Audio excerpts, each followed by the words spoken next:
Грдото пајче, Ханс Кристијан Андерсен. Прекрасно беше во полето. Летото во полнек, пченицата златее, овесот зеленее, сеното по зелените ливади напластено во стогови, а штркот чекори на своите долги црвени нозе и нешто мрмори на египетски јазик, што го научил од мајка му. Околу нивите и ливадите се протегаат големи шуми, а во шумите блескаат длабоки езера. Навистина, прекрасно е во полето. На сончевата полјана се наоѓаше стар замок, окружен со длабоки јазови. Од неговите ѕидини, па се до јазовите, беше порасната толку бујна и висока лобода, што од неа ниту дете не можеше да се види. Во тој густ џбун во своето гнездо седеше врз јајцата една патка. Нејзе веќе и беше здодеано да седи толку долго, бидејќи никој не и доаѓаше. Сите други патки повеќе сакаа да пливаат по јазовите, отколку да седат под лободата и да дрдорат со неа. Најпосле, во јајцата се зачу клукање и тенко пиу-пиу. Жолчките оживеаја, лушпите почнаа да пукаат и од нив почнаа пајчињата да ги појавуваат своите главички. Ква-ква, побрзо, побрзо, ги побрзуваше патката. Извлекувајќи се од лушпите, колку што можеа побрзо, пајчињата почнаа да се загледуваат на сите страни по тој куп од зелени лисја. Мајка им ги пушти да разгледуваат колку што сакаат, бидејќи зеленилото е пријатно за очите. Ох, колкав е светот, се чудеа пајчињата, бидејќи сега навистина имаа многу повеќе место, отколку додека лежеа во јајцата. Вие мислите дека тоа е целиот свет? Дофрли патката. Светот се протега далеку од онаа страна на градината, се до Поповската нива, но таму јас се уште не сум била. Ете, сега сигурно сите се изведовте, рече патката и погледа. Не се сите. Најголемото јајце се уште е цело. Па колку уште ќе чекам? Веќе ми здодеа, рече патката и повторно седна. Па како е, како? Ја праша незината пријателка доаѓајќи и во посета. Ах, со едно јајце некако се развлече, се пожали домаќинката. Никако да се изведе пајчето, а погледни ги само овие. На светот нема поубави од нив. Сите личат на татко им, на оној мангуп што не доаѓа да ме види. Дај да видам зошто тоа јајце не сака да се отвори, и рече незината стара пријателка. Сигурно е туѓо. И мене така еднаш ми подметнаа, па со младенчињата маки мачев. Се плашат од вода како од ништо друго. Им викав, им се заканував, но ништо не помогна. Дај да го видам тоа јајце. Реков јас, тоа е туѓо јајце. Подобро ќе ти биде да го оставиш ти него и да ги учиш пајчињата да пливаат. Уште малку ќе поседам, рече домаќинката. Кога веќе толку седев, ќе поседам уште малку. Како сакаш, рече старата патка и се отетерави кон водата. Најпосле пукна и големото јајце. Пиу-пиу, запиука младенчето и се извлече од лушпата. Тоа беше необично големо и грдо пајче. Патката го погледна и си помисли. Некако ненормално големо, ниту едно не ми е такво, белки не е туѓо. Но и тоа ние набрзо ќе го видиме. Ќе мора во вода, па макар и да го туркам. Утрото се раздени во прекрасен ден. Сонцето мамеше меѓу густите листови од лобода и мајката, заедно со своите пајчиња, тргна на јазовите. Дојде до водата и скокна. Ква-ква, ги повикуваше мајката пајчињата и тие сите едно по друго почнаа да скокаат во водата. Како кое пајче ќе скокнеше, така и потонуваше, но веднаш вешто излегуваше над водата и почнуваше да плива, така што беше убаво да се гледаат. Ножињата сами од себе им веслаа. Сите сега пливаа, пливаше дури и грдото пајче. Не може да биде туѓо, размислуваше мајката. Гледај само колку убаво весла со ножињата и како исправено се држи. Тоа е мое родено пајче. А ако малку подобро го загледаш, не е и толку грдо. Ква-ква, ги повика пајчињата. Пливајте по мене, ќе ве поведам во светот да ве покажам на паткиното собиралиште. Само држете се до мене за да не ве згази нешто и чувајте се добро од мачките. и така стигнаа до паткиното собиралиште. Таму владееше нечуена врева. Две семејства се тепа околу една глава од јагула, се додека главата не ја зграби една мачка. Ете, гледате, така ви е во светот, рече патката и го оближа клунот, бидејќи и нејзе се јадеше глава од јагула. А сега побрзајте да и се поклоните на онаа стара патка. Таа е тука најблагородна. Во нејзините вени тече вистинска шпанска крв, затоа е и толку дебела. Како што гледате, таа околу нозете има црвена лента. Тоа е нешто неверојатно убаво и го означува најголемото одликување што може една патка да го добие. Тоа значи дека ја чуваат и дека по тоа треба да ја препознаваат и луѓето и животните. Одете убаво и не вртете ги нозете навнатре. Добро воспитаните пајчиња ги држат нозете раширени како и нивниот татко и мајка. А сега наведнете ги вратовите и кажете ква. Така и направија низините пајчиња, но патките што ги наблюдуваа гласно заквакаа. Ква, зошто ни е тоа друштво? Како и без тоа да не сме многу. Како само изгледа она пајче, тоа не ни треба тука. Во истиот миг се затрча еден патор и го гризна пајчето за вратот. Не допирај го, викна мајката. Тоа никому не пречи. Но тоа е несмасно и чудно, дофрли паторот што го гризна, затоа треба малку да се дотера. Тоа се убави деца на својата мајка, се јави старата патка со лентата околу ногата. Сите се убави, освен тоа едно. Добро би било кога тоа повторно би се извело. Не, но тоа не може, милостива, рече мајката. Навистина не е убаво, но е благородно, а плива како и секое друго, па дури и малку подобро. Кога ќе порасне, сигурно ќе биде поубаво и нема да биде премногу крупно. Предолго лежеше во јајцето и затоа сега не изгледа убаво. И мајката го погали со клунот по тилот и додаде. Освен тоа, машко е, па тој изглед и не му пречи многу. Тоа ќе собере многу сила за да се пробива низ животот. А останатите пајчиња навистина се многу убави, рече старата патка. Бидете добри и однесувајте се како во своја куќа, им рече на пајчињата, а ако најдете некоја глава од јагула, донесете ми ја. И пајчињата навистина се однесуваа како дома. Но тоа кутрото пајче, кое последно се изведи и беше толку грдо, го колваа, клука и го задеваа не само патките, туку и кокошките. Несмасно е, зборуваа сите, а еден мисир што со мамузи дојде на свет и затоа се сметаше за цар, се прчеше како некоја едрилица со полни едра и целиот зацрвенет тргна право кон тоа кутро пајче. Кутрото пајче веќе не знаеше каде да оди. Беше жално што е толку грдо и што целото паткино собиралиште му се подсмеваше. Така помина уште првиот ден, а подоцна беше се полошо и полошо. Сите го прогонуваа тоа кутро пајче, па и неговите родени браќа и сестри беа груби кон него и постојано му зборуваа: изроду еден, мачката да ти го свитка вратот. Дури и мајка му еднаш рече: да даде Господ моите очи да не те гледаат. Патките го гризеа, кокошките го клукаа, а девојката која ја хранеше живината со нога го удираше и бркаше. Тоа на кутрото пајче толку му се смачи, што еден ден ја прескокна оградата и побегна. Малите птици во грмушките се исплашија и се разлетаа на сите страни.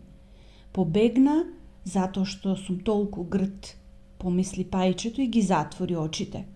Бегаше се додека не стигна до мочуриштето каде што живеја дивите патки. Тука, уморно и жално, ја прележа ноќта. Кога утредента дивите патки се кренаа, го здогледаа својот нов сосед. Кој си ти? Од каде си? Го прашуваа тие, а пајчето се вртеше на сите страни и ги поздравуваше како што најдобро знаеше и умееше.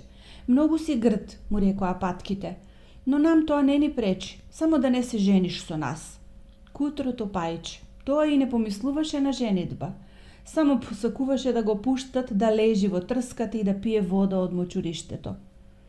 Така пајчето прележа 2 дена, а потоа дојдоа 2 гуски, или подобро речено, 2 мажијаци. Се уште беа многу млади, па беа и многу дрски. Слушај, пријателе, му рекоа тие, премногу си грд, но ни се допаѓаш. Сакаш ли да дојдеш со нас, па да бидеш птица преселница? Веднаш тука, во соседното мочуриште, има неколку убавици, диви гуски, се сами девојки. Прекрасно гакаат, га, га, га. Кај нив можеш да имаш успех, иако си толку грд. Фиу, фиу. Во тој миг, 2 куршума профучеа од ловечка пушка. 2 мажијаци паднаа мртви во шамакот и водата се обои со нивната крв. Фиу, повторно се разлеа пукот и целото јато диви гуски летна од трските. Сега почна пукотницата по нив. Почнуваше големиот лов. Ловците беа полегнати околу мочуриштето, а некои си имаа качено и на дрвјата, чии гранки паѓаа во шамакот. Синкастиот чад, како облак, се провлекуваше меѓу темните дрвја и долго се расплинуваше над мочуриштето, а ловџиските кучиња трчаа низ трските преку мочуриштето. Колку само се исплаши кутрото пајче. Ја сврте главата да ја сокрие под крилото, но во тој миг над него се појави страшен пес, со исплазен јазик, а очите му светеа.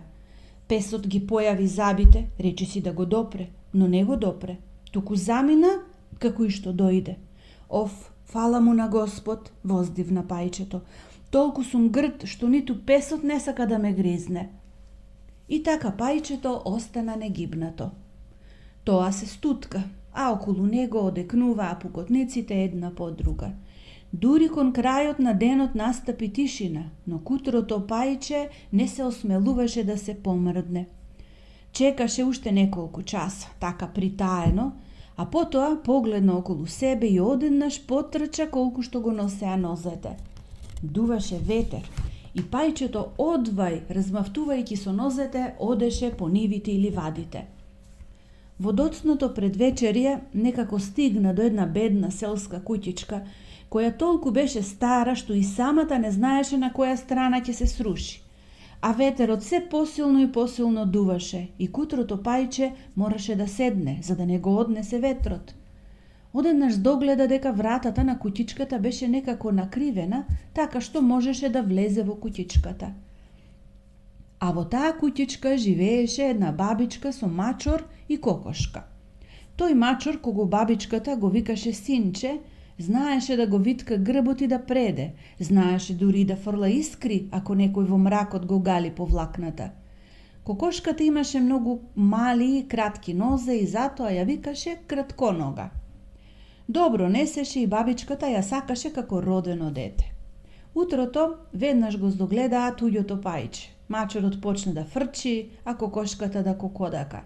Што е ова? Се зачуди бабичката и погледна околу себе, но бидејќи слабо догледуваше и се пристори дека пајчето е некоја згоена патка која заскитала тука, па викна: "Гледај, убав лов, сега ќе имам и паткини јајца, само да не е патор, тоа ќе го видиме." И бабичката одлучи да почека 3 недели, за тоа време ќе види дали пајчето ќе снесе јајце. 3 недели поминаа, но јајце ниту за лек. Мачорот беше господар во куќата, а кокошката господарка. Постојано зборуваа ние и светот, бидејќи сметаа дека тие ја представуваат половината од светот и тоа онаа подобрата. Пајчето сметаше дека може и поинаку да се гледа на тие работи, но кокошката не го трпеше неговото мудрување. "Можеш ли ти да снесиш јајца?" го прашуваше таа. "Не можам." Тогаш не го отвори својот клун. А мачорот го прашуваше: "Умееш ли ти да го виткаш грбот? Умееш ли да предеш и со влакна искри да фрлаш?" "Не знам." Тогаш не се плеткај кога паметните зборуваат. Натажено пајчето се повлече во аголот и почна да мечтае за свеж воздух и топло сонце. И одеднаш го обзеде неверојатна желба да заплива. Не можеше да издржи, а тоа да не и го каже и на кокошката. "Што ти дојде во главата?" го дочека таа. "Немаш попаметна работа, па глупости ти паѓаат на памет. Подобро би ти било да несиш јајца или да предеш, тогаш не би лудувал." "Ах, а толку е прекрасно да се плива по водата," воздивна пајчето. "Нема ништо поубаво отколку кога ќе зануркаш и со главата ќе дојдеш до дното." "Чудни задоволства ли?" се насмеа кокошката. "Ти си споулавел." Мачурот е најпаметното суштество што го познавам, па прашај го него дали тој сака да плива и нурка, а за себе не сакам и да зборувам. А прашај ја и нашата стара господарка, од неа нема попаметна на светот. Прашај ја дали таа би сакала да плива и да тоне на дното. Вие не ме разбирате мене, рече пајчето. Ако ние не те разбираме, кој ќе те разбере тогаш? Сигурно не мислиш дека си попаметен и од мачката и од нашата господарка, а за себе и да не зборувам. Не кревај го носот, мило дете. Подобро заблагодари се на Творецот за сето добро со кое си награден. Зарем не дојде во топла соба и друштво од кое можеш нешто и да научиш? Но ти си обичен дрдор кој воопшто не е пријатно со тебе да се биде пријател. Јас ти посакувам само добро, затоа и ти ги зборувам овие непријатни работи. По тоа и се познава вистинскиот пријател. Затоа ти велам, гледај што побрзо да почнеш да несиш јајца и да научиш да предеш и да фрлаш искри. А мене ми се чини дека јас ќе морам да одам во широкиот свет, одговори пајчето. Е тогаш среќен ти пат, му рече кокошката. И пајчето навистина замина. Тоа пливаше и нуркаше, но поради неговата грдотија сите животни го гледаа попреку. Така дојде и есента. Лисијата во шумата пожолтеа, потемнеа и паднаа. Ветерот си поигруваше со паднатите лисија, а во воздухот веќе се чувствуваше зимата. Веќе се надвиснаа темните облаци, полни со дожд и снег, а на оградата стоеше гавранот и гракаше од студ. Гра, гра. Морници фаќаа и при самата помисла на зимата. За кутрото пајче се приближуваат црни денови.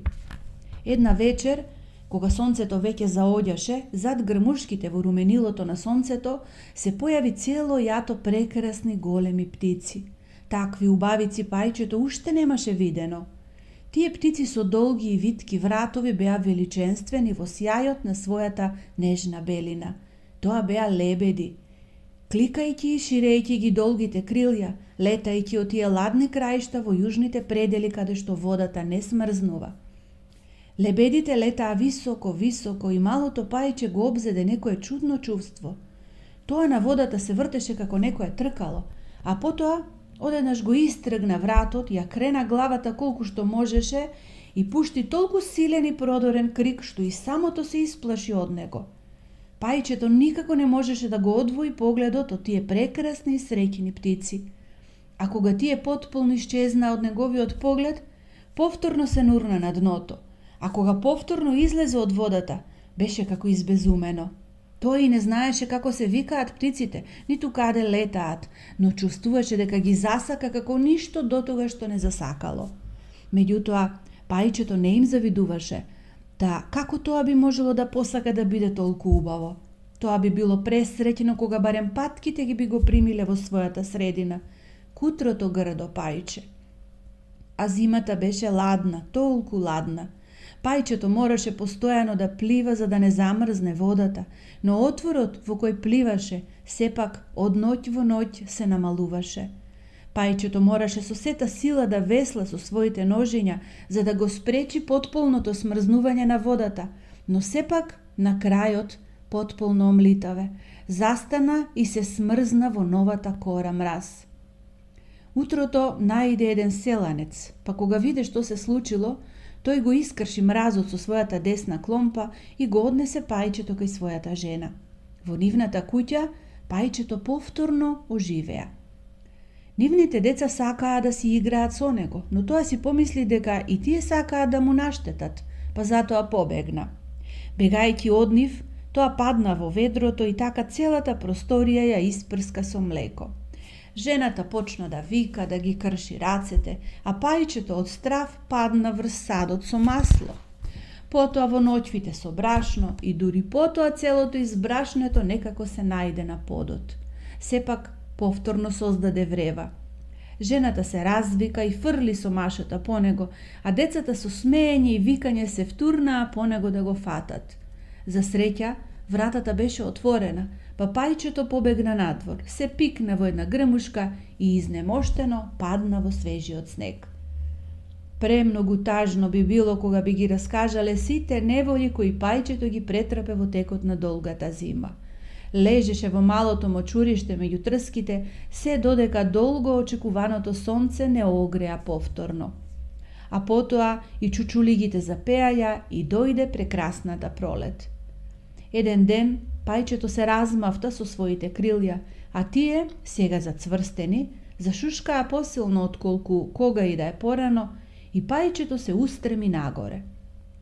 Уште и не беше дојдено на себе од возбуда, а веќе се најде во нечија градина каде што јаблокниците цутеа и опиваше мирисот од јоргованите кои со своите гранки се надвиснуваа над водата во длабокиот канал.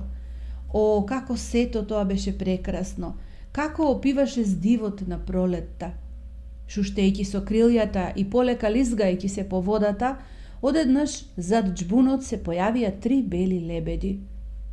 Пајчето веќе имаше видено такви птици, но сега, кога ги издогледа пред себе, го обзеде неиздржлива тага и тоа воздивна. Ќе им полетам во пресрет на тие кралски птици. Знам, ќе ме убијат што вака грд се осмелувам да им се приближам, но нема врска. Подобро е тие да ме убијат отколку патките да ме гризаат, кокошките да ме колваат и онаа девојка во дворот да ме клоца со нозете. Подобро е да умрам така, отколку да скапувам зиме. И пајчето првна во водата и заплива кон прекрасните лебеди, а кога го здогледаа лебедите, со исправени крилја полетаа кон него. Еве, убијте ме, пропелте чекутрото пајче, ја наведна главата кон водата, да ја дочека така својата смрт. Но што е тоа? На мазната водена површина се здогледа себе си.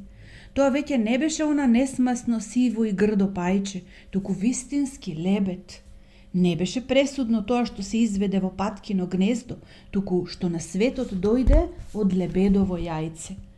По сите оние неволи и страдања низ кои помина, младиот лебед, ете, ги дочека деновите на радост.